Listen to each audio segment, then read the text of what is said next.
G'day, this is a quick video about a new FreeBSD Statistics kernel module and client code. To jump straight to the point, what this allows you to do is to run a new TCP Stats reader tool that will talk to the kernel. There's a new kernel module, and the kernel module will allow you to traverse all of the open TCP sockets and pull out all the statistics about them. So, for example, here on the screen you can see that there's a socket here on port 22. So this is an SSH socket. It's IPv4. We can see RTT. We can see all sorts of statistics about that socket. So if that's interesting for you, you can proceed with the video. So the agenda for the video is the motivation, some of the background on where this came from. We'll talk about some of the features of the new tool, and then I'll go through some demos. Okay, so the motivation is that for a long time, Linux has had the ability to export the TCP socket details, which it does via netlink. There's a command called ss that you might have seen. Provides a lot of detail about the sockets, really useful for debugging and performance tuning. And so this new FreeBSD port gives you roughly the same sort of capabilities that you get in Linux. Not quite as detailed, but certainly a lot better than nothing. So on Linux, the command is ss -tcp --info -n for no name lookup, right? And so you can see you get all these detailed statistics that come out of there. At a previous role, I wrote a version of this that does it at scale. So it would basically poll the sockets every minute and export them into a protobuf, and then would stream it via Kafka and put it in a big ClickHouse cluster so we could analyze 20,000 machines and all of their sockets globally in a scalable way.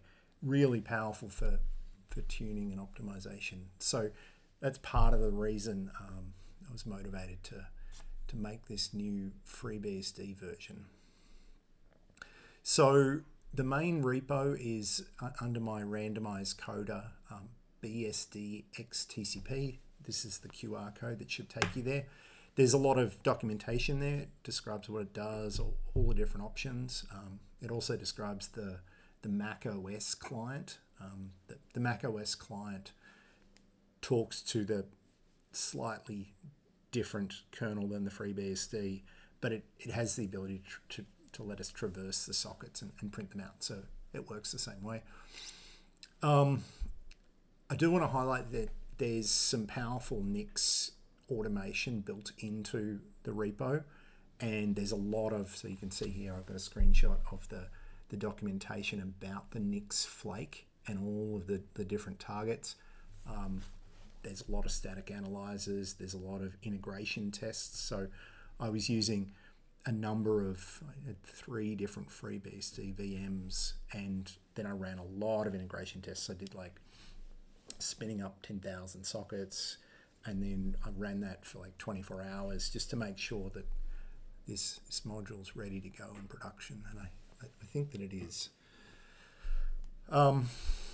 There's also a section there that would be worth reading if you want to run this in production, that talks about some of the performance optimizations. I spent quite a lot of time making sure that this is very efficient and it's not going to cause a problem to the system that it's running on. And also tried to come up with scenarios where things could go wrong. Probably not a hacker, but if, for example, you were to inadvertently run this tool on a system with a lot of sockets, let's say 100,000 sockets or whatever, this would put pressure on the system. So I've tried to put in some features there to limit that. And maybe also you can imagine a scenario if you were in like a troubleshooting incident sort of scenario where multiple operators would get on the same machine and run the same command. You don't want them to put too much pressure on the kernel. So I've got some resource limits around that and some control to just make sure probably accidental things don't go too badly. That's the QR code. The other thing that I really want to highlight is that if you are going to run this on a machine with a lot of sockets, you absolutely should use the filtering. So it's got a powerful filter, and oops, you can read about there. That's the QR code for the filtering and parsing. I'd recommend starting with a very specific filter.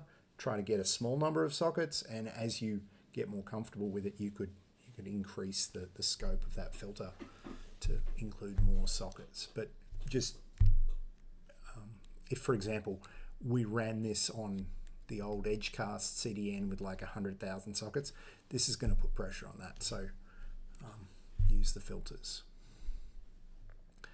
I think this is an old screenshot actually of the TCP stats when I first submitted it, but I'll show a revised version. I've also got QR codes here through to the pull request. The team that were reviewing this were really helpful. We worked on it over a couple of months and a lot of good feedback, and I think we really improved it. And then this is the commit. Those are the QR codes to get you to those. Really want to thank the reviewers. Here are the primary reviewers. It was a pleasure working with them, and they definitely kept the quality bar high. Okay, here I am on my Linux machine, and I'm going to SSH into a virtual FreeBSD. This is a FreeBSD 14.3, and I'm going to go into the users folder, and I'm going to clone the FreeBSD ports.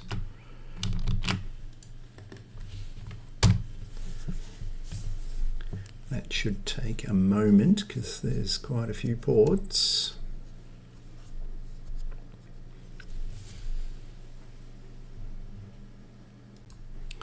Okay, so the ports finished cloning. There they are. So if we go into ports now, we've got the full git there. We can do git status. We're all up to date. So now we can see that there are the new ports that just got merged. There it is there. So we can have a look. It's inside there. There it is. And then we've got the other one, which is the reader.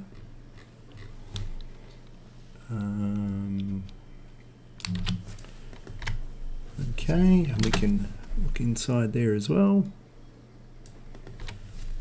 You can see for each one of these we've got this package description, right, and then the dist info, right? So that's telling it use the upstream. It's got the secure hash and so on. Okay, so let's go into the folder itself, and we can do make install clean.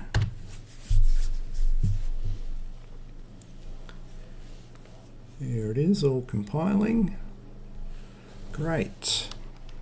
And then we can load it. So we load it, and then we could see that it's loaded.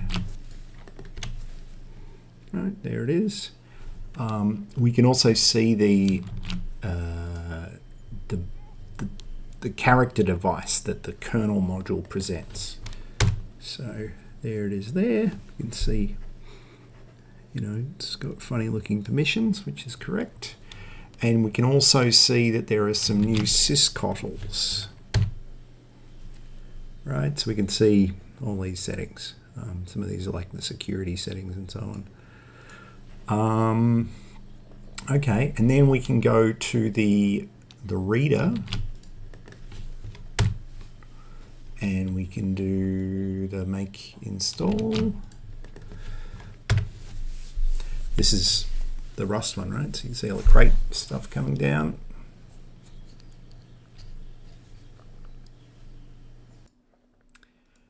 And just like that, the port installed, and so now we've got the binary available, the TCP stats reader that talks to the kernel module and converts to protobuf, and then it prints it out as a JSON.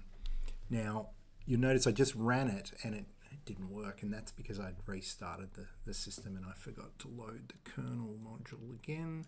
So let's load the kernel module, and now there's the stats reader, and we can see it's iterating through.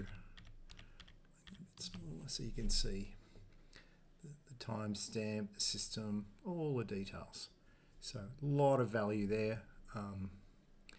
You can see that this is the SSH session that I'm on, right? So there aren't many sockets on this machine. We can see the RTT, which is just the latency from my bridge interface on my Linux box through to the virtual NIC on the KVM QEMU FreeBSD virtual machine.